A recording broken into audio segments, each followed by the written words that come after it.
আসসালামু আলাইকুম, আমি শাহরিয়ার। আশা করি সবাই ভালো আছেন। আমরা ফেসবুক ব্যবহার করি, অনেক সময় আমাদের এরকম সমস্যার সম্মুখীন হতে হয় যে ফেস রিকগনিশন বলে একটা প্রবলেম আছে। অনেক সময় ব্লক আপনি খেয়ে যেতে পারেন। সেক্ষেত্রে আপনাকে আপনার ফ্রেন্ডের প্রোফাইলের পিকচার কিংবা তার অন্যান্য পিকচারগুলো আপনারে দেওয়া হবে এবং তার নাম সিলেক্ট করে আপনাকে সাবমিট করতে হবে।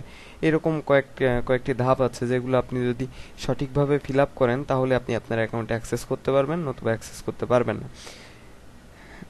আপনার ফ্রেন্ড লিস্টে অনেক ফ্রেন্ড থাকতে পারে যাদের হয়তো আপনি ভালোভাবে চিনেন না, এরকম হতেই পারে।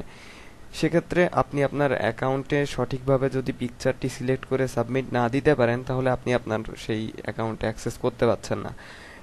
এটি একটি খুব মারাত্মক প্রবলেম। এই প্রবলেম আপনি কিভাবে সলভ করবেন সেটি এখন দেখাচ্ছি। আপনি আগে থেকে আপনার প্রোফাইলে যদি কিছু সেট আপ দিয়ে রাখেন তাহলে আপনার এই প্রবলেমের সম্মুখীন হতে হবে না।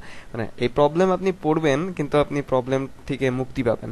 কারণ এখন অনেক ফ্রেন্ড আছে যাদের চিনেন না, কিন্তু তখন আপনি দেখাচ্ছে যে কাস্টমাইজ করে সিলেক্ট করে দিতে পারবেন দুই একটা ফ্রেন্ড যেগুলোর আপনি চিনেন বা খুব কাছের ফ্রেন্ড, তাদের পিকচার দেখলে আপনি চিনতে পারবেন।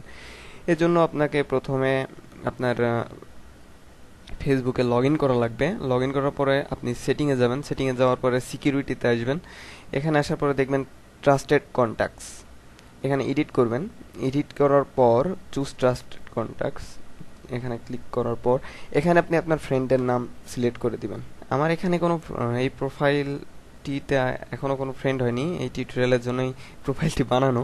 তো আপনাদের অবশ্য অনেক ফ্রেন্ড থাকবে, যেটাতে আপনি সিলেক্ট করলে দেখা যাচ্ছে যে কোনো একটা ওয়ার্ড কিংবা আপনি যদি কোনো লেটার লিখেন তাহলে আপনার ফ্রেন্ডের নাম দেখাবে, ওটাতে সিলেক্ট করে কনফার্ম দিবেন। এইভাবে এখানে বলে দিছে যে বলে দেয়নি, আপনি তিনটা কমপক্ষে আপনি সিলেক্ট করে দিতে পারেন, এটা সুবিধা হয়। তিনটা দিলে সব থেকে ভালো হয়। এভাবে যদি আপনি দিয়ে রাখেন তাহলে নেক্সট কোনো সময় যদি আপনার অ্যাকাউন্টটি ব্লক করা হয় কিংবা আপনাকে এরকম প্রবলেমে পড়তে হয়, আপনি তখন আপনার ফ্রেন্ডের পিকচার দেখে খুব সহজে আপনার ফেসবুক অ্যাক্সেস নিতে পারবেন। ধন্যবাদ, আশা করি আপনাদের উপকারে আসবে। আর আপনাদের কাছে নতুন কোনো ইনফরমেশন থাকলে কিংবা শেয়ার করার কিছু থাকলে অবশ্যই আমাদের সাথে শেয়ার করবেন। ধন্যবাদ।